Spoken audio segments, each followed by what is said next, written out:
India TV 9 news Maharashtra. Social मीडियावर अनेक जाहिराती लिंक येतात आणि त्यावर पैसे कमवण्याबाबत माहिती दिलेली असते। पैसे कमवण्याच्या लोभाने अनेक तरुण या फसवणुकीचे बळी पडतात। अशीच घटना नवी मुंबईतील तरुणासोबत घडली।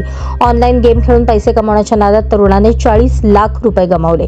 नवी मुंबईतील कोपरखैरणे परिसरात राहणाऱ्या 29 वर्षीय तरुणासोबत हा प्रकार घडला।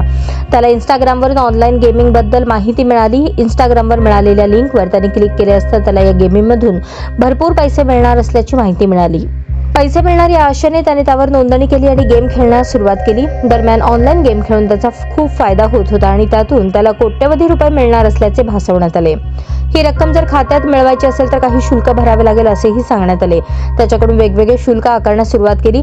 आपल्याला कोट्यवधी रुपये मिळणार या आशेने तरुण शुल्क भरत राहिला। तरुणाने जवळपास 40 लाख रुपये भरल्यानंतर आपली फसवणूक झाल्याचे त्याच्या लक्षात आले। त्यानंतर त्याने फसवणूक प्रकरणाची कोपरखैरणे पोलिसांकडे तक्रार केली।